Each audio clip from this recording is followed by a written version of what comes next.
வந்துட்டாயா, ஏதாவது கேட்க போறானா, கேள்வி கேட்க போறானா, எல்லாம் யோசிச்சுக்கிறீங்களா? வந்துட்டாயா வந்துட்டாயா.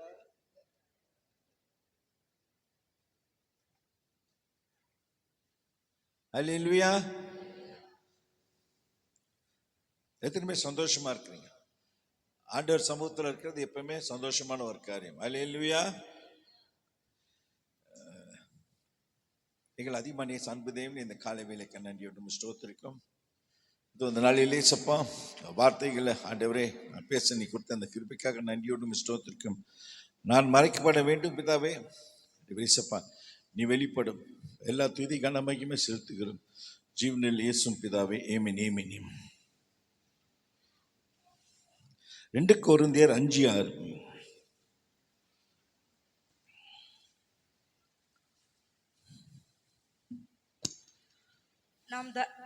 நாம் தரிசித்து நடவாமல் விசுவாசித்து நடக்கிறோம். அல்லேலூயா. உலகத்தில் ஒரு வாழ்க்கை உண்டு, ஆவிக்குரிய வாழ்க்கை ஒன்று உண்டு. ஆனால் நம்ம ரட்சிக்கப்பட்ட நம்ம எல்லாம் உலகத்தில் வாழ்ந்தாலும் ஆவிக்குரிய வாழ்க்கை தான் வாழணும். அதுதான் ஆண்டவர்கிட்ட சொல்றாரு, நீ தரிசித்துன்னா நம்ம பார்க்கறத பார்த்து நடக்கக்கூடாது. உலகம் நம்ம பார்க்குறோம், ஆனால் விசுவாசத்தில் நம்ம நடக்கணும். ஆண்டவர் நம்மளுக்கு கொடுத்த அந்த விசுவாசத்தில் நம்ம நடக்கணும். நம்ம என்ன பண்ணுறோம், உலகத்தை பார்த்து என்ன பண்ணுற, சில காரியங்களை பார்த்து நம்ம நடக்க ஆரம்பிக்கணும். ஆனால் ஆண்டவர் தான் சொல்றாரு, ஆவிக்குரிய கண்களில் நீ பார்க்கணும். உலகத்தின் இப்போ பார்த்தீங்களா, இப்போ ஒரு இடத்துல சொல்கிறாரு, உலகத்தின் சமாதானம் உண்டு, உலகத்து சமாதானம் கொடுக்கல, என்னுடைய சமாதானம் கொடு. ஸோ உலகமும் உண்டு, ஆவிக்குரிய வாழ்க்கையும் உண்டு. நம்ம இந்த உலகத்தில் வாழும் போது ஆவிக்குரிய வாழ்க்கையில் வாழணும். நம்ம என்ன பண்ணுறோம், உலகத்தின் விசுவாசம் நம்ம என்ன பண்ணுற, நிறைய பேர் என்ன பண்ணுறோம் தெரியுமா, உலகத்தின் விசுவாசத்தில் ஆவிக்குரிய வாழ்க்கை வாழும். நான் சொல்றது புரியுதா? உலகத்தின் விசுவாசத்துல ஆவிக்குரிய வாழ்க்கை வாழுறோம். ஆவிக்குரிய விசுவாசத்துல உலகத்தின் வாழ்க்கையை நம்ம வாழணும். நம்ம அப்படியே ஆப்போசிட்டா இருக்கும்.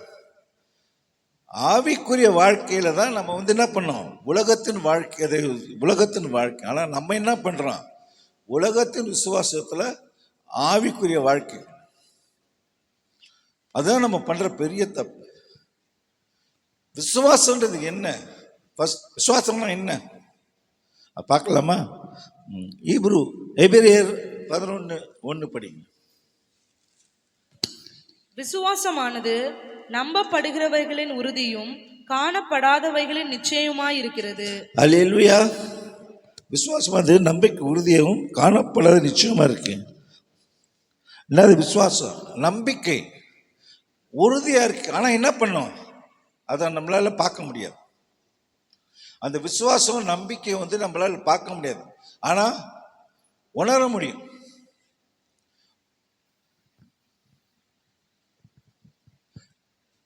ஜோஷுவா ஒரு விஷயம்,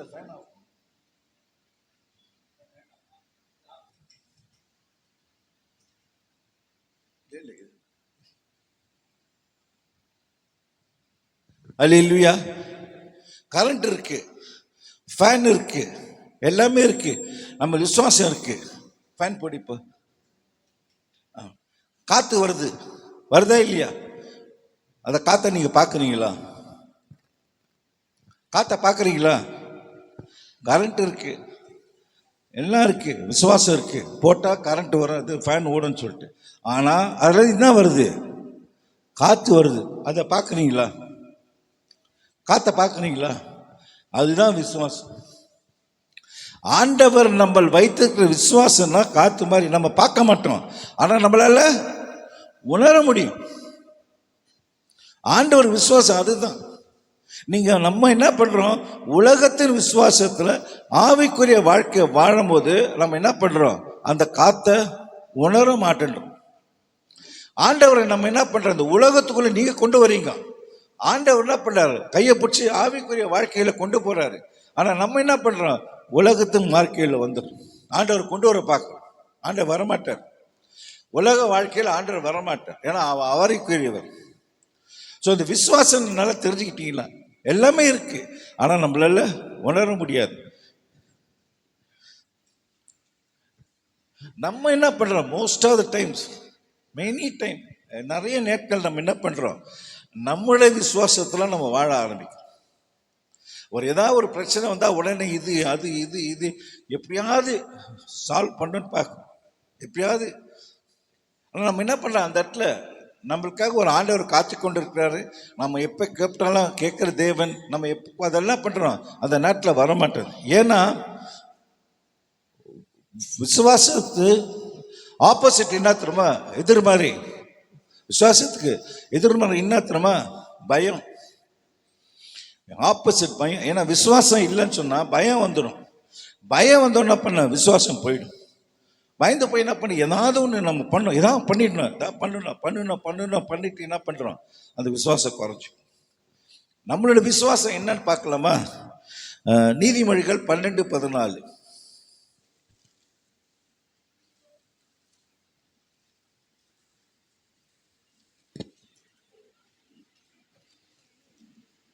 அவனவன் தன் வாயின் பலனினால் திருப்தி அடைவான். அவனவன் கை கிரியையின் பலனுக்கு தக்கதாக அவனவனுக்கு கிடைக்கும்.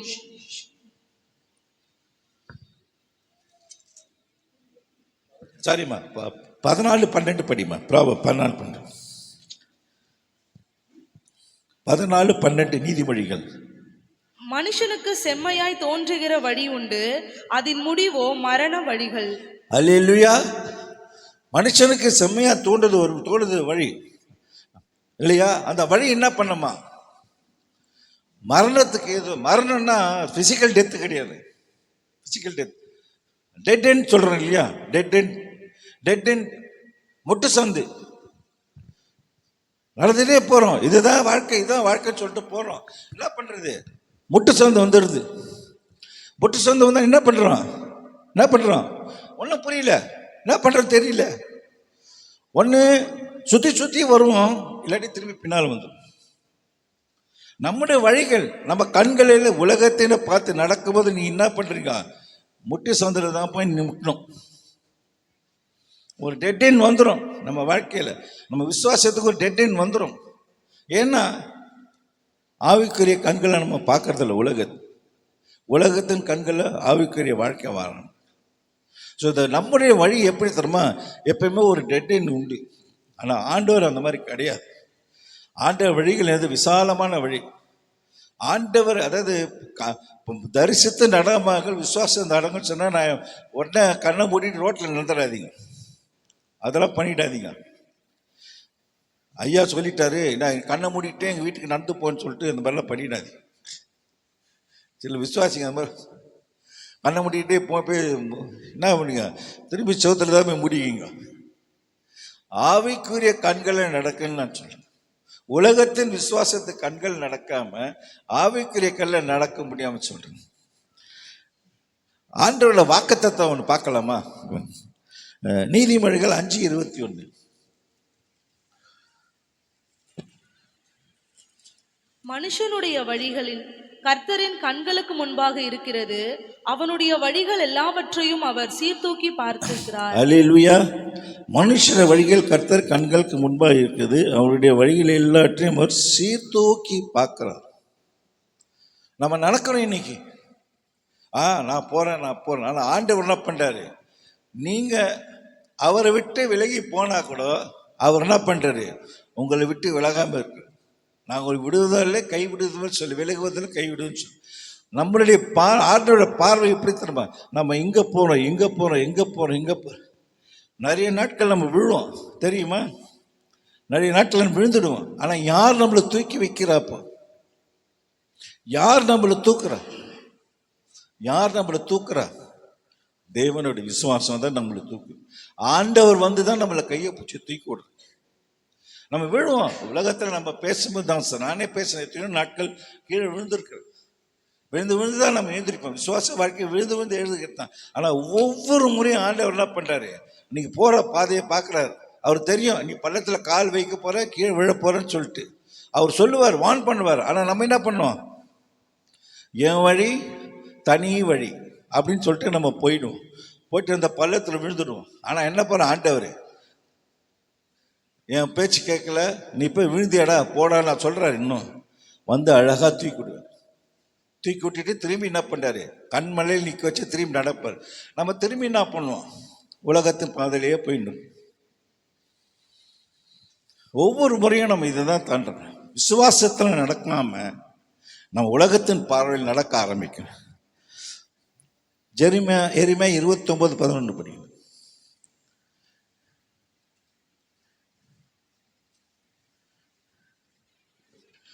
எல்லாரும் தெரிஞ்ச வசனம் தான் இது. எரிமையா 29:11. நீங்கள் எதிர்பார்த்திருக்கும் முடிவை உங்களுக்கு கொடுக்கும்படி நான் உங்கள் பேரில் நினைத்திருக்கிற நினைவுகளை அறிவேன் என்று கர்த்தர் சொல்லுகிறார். அவைகள் தீமைக்கல்ல, சமாதானத்துக்கு ஏதுவான நினைவுகளே. அல்லேலூயா. ஆண்டவர் என்ன சொல்ற, நீ எதிர்பார்க்கும்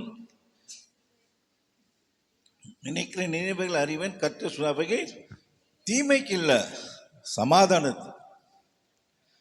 நீ சமாதானம் இல்லாத ஒரு வாழ்க்கை, ஏதோ ஒரு பிரச்சனை வந்துச்சுன்னா முதல்ல என்ன போவோம், ஒரு பிரச்சனை ஏதோ வச்சு முதல்ல என்ன போவோம், சமாதானம் தான் போவோம். சமாதானம் போ, வீட்டில் பிரச்சனை, சண்டை, இது சண்டை, நீ இது சரியில்லை அது சரியில்லை. வீட்டில் பார்த்தீங்களா ஒரு சின்ன பிரச்சனை வந்தோடனே சமாதானம் போயிடும். உலகத்தின் வழியில் நம்ம நடக்கும்போது என்ன பண்ணுது, சில காரியங்கள் நம்ம என்ன பண்ணுறோம், எப்படியாவது நம்ம சால்வ் பண்ண பார்ப்போம்.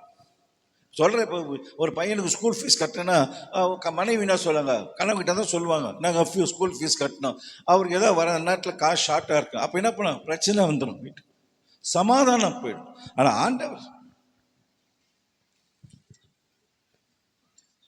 ஆண்டவர் என்ன சொல்றாரு, உனக்கு நான் சமாதானத்தை கொடுப்பேன். ஆவிக்குரிய வழியில ஆவிக்குரிய விசுவாசத்தில் நமக்கு நடக்கும்போது யார் நம்மளை வழி நடத்துறா, ஆவிக்குரிய நடக்கும்போது நம்ம ஆண்டவர் விசுவாசம் நம்ம யார் நடத்துறா, ஆண்டவர் நடத்துற. நீ நடக்க வேணாம், ஆண்டவர் நடத்துவார். ஏதோ ஒரு நான் சொல்லியிருக்கேன் இந்த கதையை, சின்ன கதைன்னு 2 பேர் ஒருத்தனை கையை பிடிச்சி ஆண்டவர் ஒரு பீச்சை நடந்து போறான். 4 கால் தடயம் தெரியுமா, 4 கால் தடயம் தெரியும் போது கொஞ்சம் தூரம் போன பிறகு 2 கால் தடயம் தரணுமா. அவ என்ன பண்ணா, உங்களை என்னைய மாதிரி ஐயோ ஐயோ ஆண்டவரே என்னை விட்டுட்டு போயிட்டேன். ஆனா ஆண்டவர் என்ன சொல்லாரு, டேய் நான் உன்னை தூக்கி நடக்கிறேன்,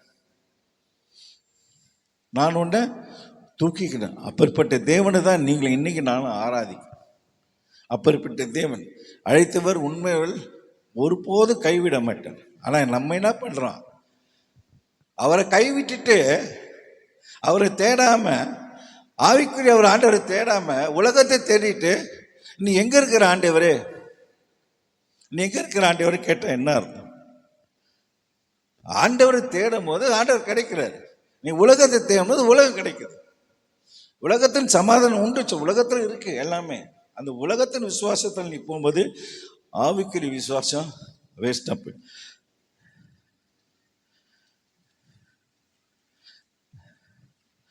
நமது வழி என்ன தெரியுமா, உலக சமாதானம். ஆண்டவர் வழி நித்திய சமாதானம். அந்த சமாதானத்தை யாரையும் எடுக்க முடியாது. உலக சமாதானத்தை பிசாசு எடுத்துடும் ஈஸியா. ஒரு ஹோட்டலில் போய் நல்லா சாப்பிட்டோன்னு வச்சுக்கோ, சமாதானம் சந்தோஷமா இருக்கணும். அடுத்த நாள் டெய்லி போய் ஹோட்டல் சாப்பிட முடியுமா? காசு இருந்தா கூட சொல்றேன், டெய்லி போய் சாப்பிட முடியும் ஹோட்டல்ல. அப்புறம் 1 மாசத்துல ஹாஸ்பிட்டல் தான் போய் படுக்கணும் டெய்லி ஹோட்டலில் சாப்பிட்டா. ஸோ உலகத்தின் சமாதானம் அது. ஆனால் ஆண்டவர் சமாதானம் எப்பொழுதுமே நம்மளை ஆசைப்படுறதை போஷிக்கிட்டே கொடுத்துக்கிட்டே இருப்பார் ஆண்டவர் ஆசீர்வாதம். அல்லேலூயா, அல்லேலூயா. சரி, விசுவாசத்தை பேசிட்டோம். ஆண்டவர் நம்மள விசுவாசத்தை எப்படி நம்மளால இன்க்ரீஸ் பண்ண முடியும், நம்ம விசுவாசத்தை எப்படி நம்மளால இன்க்ரீஸ் பண்ண 2 வழிக்கு நான் சொல்றேன். ஒன்று சபை மூலியமா, ஒன்று பர்சனலா உங்களால் முடியுமா. முதல் சபை மூலியமா பார்க்கலாமா. ரோமர் 10:17.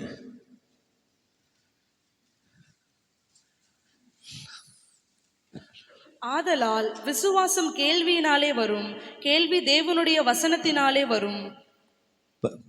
அதனால் விசுவாசம் கேள்வினால வரும், கேள்வி தேவனுடைய வசனத்தால வரும். அல்லேலூயா, அல்லேலூயா. ஆண்டவர் பாருங்க எவ்வளவு நல்ல தேவன் பாருங்க. எல்லாத்துக்குமே ஒரு விலை கொடுத்துருக்காரு.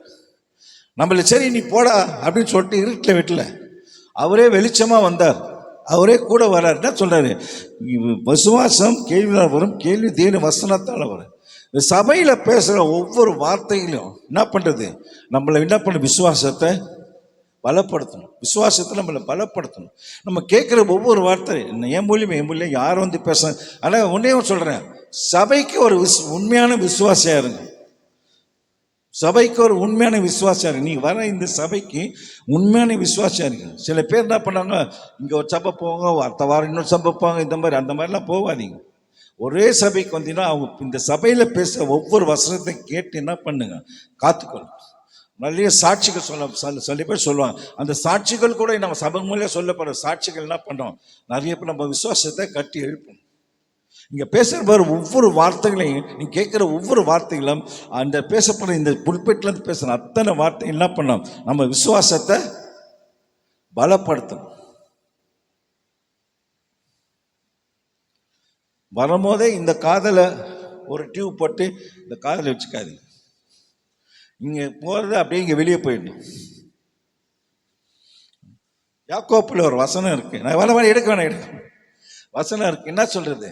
காத்தால ஏஞ்சி கண்ணாடியில் பார்த்தீங்களா மூஞ்சி? எத்தனை பேர் தலையில் பார்த்து மூடியை பார்த்து தலையை சீவனிங்க? நான் தலையை சீவ மாட்டேன், ஏன்னா இன்னும் முடியல, அதெல்லாம் விட்டுருங்க. எப்படி பண்ண நம்ம சீப்பு இதுதான்.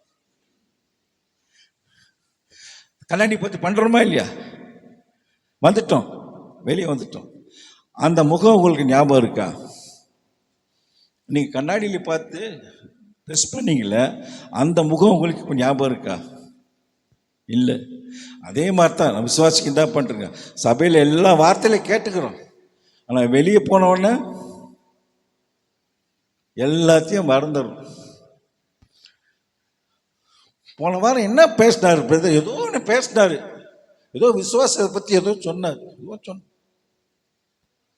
இல்லை, அப்படி தானே? நம்ம முகத்தையே நம்மளுக்கு ஞாபகம் இல்லை. இல்லை, இப்போ ஆண்டவர் வார்த்தை எப்படி ஞாபகம் இருக்குன்றீங்களா? விசுவாசம் வளரணும்னா இந்த வார்த்தைகள் உங்களை வாழ்க்கையில் வளரணும். நீங்கள் பேசப்படுற ஒவ்வொரு வார்த்தைகளும் என்ன பண்ணணும், நீங்கள் விசுவாசிக்கும் போது அதை போய் கேட்டு அதை தியானிக்கும் போது தான். நான் செய்வேன் ஒவ்வொரு நாள். இன்னைக்கு ஆண்டவர் இந்த இடத்துல நிற்க வச்சுக்கிறேன்னா சும்மா சாதாரண ஒரு காரியம் கிடையாது. அது எனக்கு டெய்லி ஒவ்வொரு முறையும் நான் சண்டே பண்ண நான் தனி புக்கை வச்சு நானே ஒரு ப்ரீச்சிங் பண்ண ஆரம்பிப்பேன். நானே ஒரு வசனத்தில் பேசுவேன், ஒவ்வொரு வாட்டியும் நோட் பண்ணி அந்த வசனங்களை நான் தியானிப்பேன். சபையில் பேசுகிற ஒவ்வொரு வசனத்தையும் நான் தியானிப்பேன். போயிட்டு வீட்டில் போய் சண்டே போயிட்டோம், சர்ச்சு போயிட்டோம், பாட்டு பாட்டோம், காணி கொடுத்துட்டோம், வார்த்தையில் கேட்டோம், அதோட கிறிஸ்தவ வாழ்க்கையில் இதுக்கப்புறம் போய் இந்த வாரம் ஃபுல்லாக தியானிக்கணும். அப்பதான் என்ன பண்ணும், உங்களோட விசுவாசம் வளரும். என் விசுவாசம் வளராது, உங்க விசுவாசம் தான் வளரும். நீங்க கேட்டு நடந்தீங்கன்னா எனக்கு ஒண்ணும் இல்லை. ஆண்டவர் வசனம் சொன்னாரு, காது உள்ளவன் கேட்டுக்க. என் மூலியமா பேசுறாரு, ஐயா மூலியமா பேசுறாரு, அம்மா மூலியமா பேசுறாரு, அதெல்லாம் கேட்குறீங்க. சில சாட்சிகள் விசுவாசிகளை சாட்சிகளை பேசணும், அவங்க மூலியமா பேசுறாரு ஆண்டவர். ஆனா நம்ம என்ன பண்றோம், இந்த காதலை வாங்கி அந்த காதலை விட்டுரும். அல்லேலூயா. இங்கிருந்து ஆரம்பிக்கும் போது தான் அவங்க விசுவாசம், சபையிலேருந்து ஆரம்பிக்கும் போது தான் என்ன பண்ணோம், விசுவாசம் வளர ஆரம்பிக்கும். ரெண்டாவது, வீட்டில் உங்கள் வீட்டில் உங்கள் விசுவாசத்தை வளர்க்க முடியும். பார்க்கலாமா? சங்கீதம் 119, 105.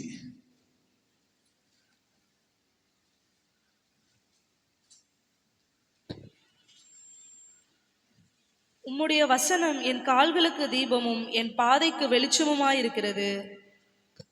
உம்முடைய வசனம் என் கால்களுக்கு தீபமும் என் பாதைக்கு வெளிச்சமாயிருக்கிறது. ஒவ்வொரு நாளும் நம்ம எழுந்திரிச்சு என்ன பண்ணோம், நினைச்சு வெளியே போறோமா இல்லையா, சில காரியங்களை செய்யறோமா இல்லையா, வீட்டிலே பெட்லேயே தூங்குறோமா 20 மணி நேரம்? இல்லை. இப்போ என்ன பண்ணோம், எழுதி ஒவ்வொரு நாளும் நம்ம ஆண்டவர் வசனத்தை படிக்கணும். அந்த வசனம் ஒவ்வொரு நாளும் படிக்கும்போது இது ஆண்டவர் கையில சும்மா கொடுக்கல. இந்த வசனங்கள் படிக்கும் போது என்ன பண்ணுது, வசனம் என்ன பண்ணுது, என் பாதைக்கு வெளிச்சமா இருக்கு. இருளான உலகத்துக்கு ஆண்டவர் வசனம் என்ன பண்ணுது, ஒரு வெளிச்சமா இருக்கு. அதுதான் ஆண்டவர் சொல்றார், பார்த்து நடக்காத, விசுவாசத்தில் நட.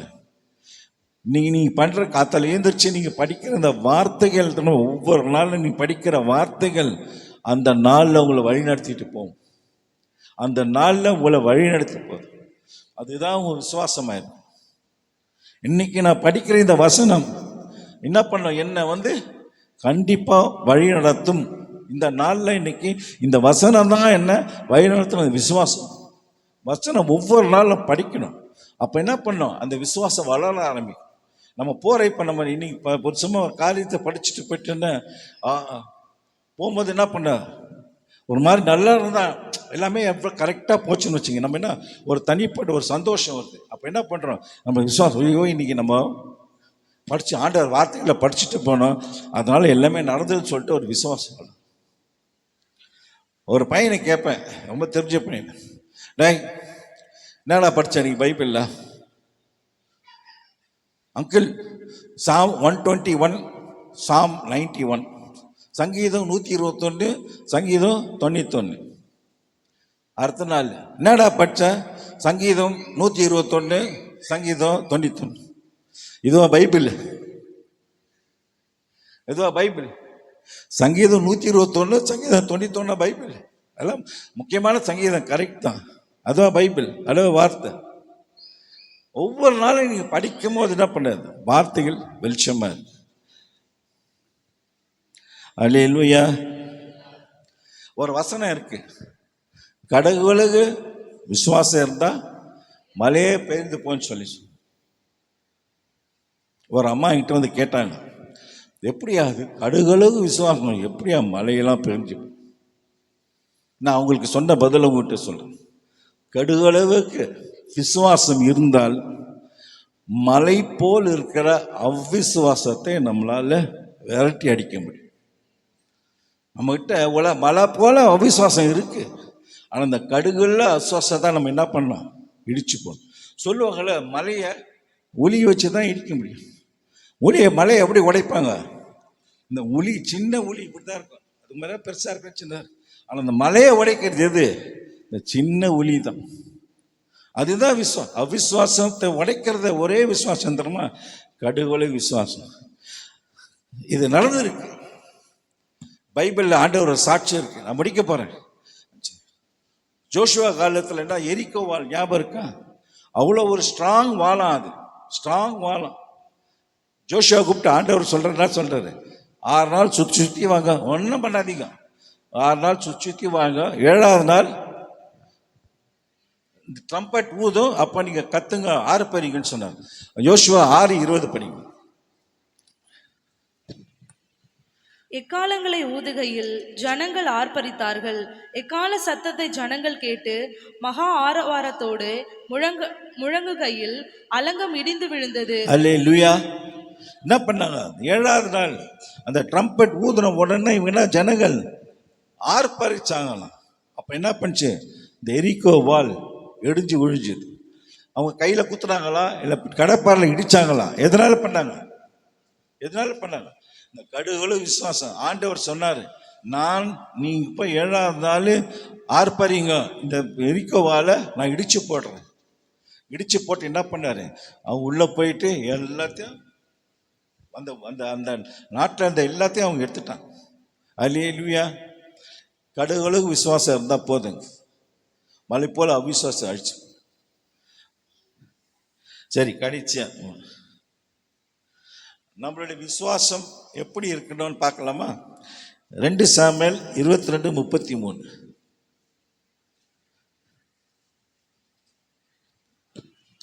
தேவன் எனக்கு பலத்த அரணுமானவர், அவர் என் வழியை செவ்வைப்படுத்துகிறவர். அல்லேலூயா. இதுதாங்க நம்ம விசுவாசம். தேவன் எனக்கு பலத்த அரணானவர், அவர் என் வழிகளை செம்மைப்படுத்துவார். பார்த்து நடக்காதுங்க, விசுவாசத்தில் நடங்க. பார்த்து நடக்காது, விசுவாசத்தில் நடக்கும். ஆண்டவர் எல்லாத்தையும் கொடுத்துருக்காரு, இதில் எல்லாத்தையும் கொடுத்துருக்குற ஆண்டவர். நீங்கள் ஆண்டவர் விசுவாசம் கொடுத்து இது ஷார்ட்டாக என்னால் குடிஞ்ச சொல்ல நிறைய கதை பேசலாம். பட் ஆனால் ஆண்டவர் சொன்னதை நான் சொல்கிறேன். நம்மளுடைய விசுவாசம் எப்படி தெரியுமா? கரம் பிடித்தே நடத்துவார், கண்மலை மேல் நிறுத்துவார். கரம் பிடித்தே நடத்துவார், கண்மலை மேல் நிறுத்துவார். ஆண்டவர் என்ன பண்ணுவார்? நம்ம கரம் பிடித்து நடத்தி கண்மலையில் நிற்கணும். எத்தனை பேர் கண்மலையில் நிற்கணும்னு ஆசைப்படுறீங்க? அல்லேலூயா, அல்லேலூயா. நீங்கள் அதிகமாக நேசிக்க தேவனே அதிகமாக அந்த காலை வேலைக்கு நன்றியோடும் ஸ்தோத்திரம்.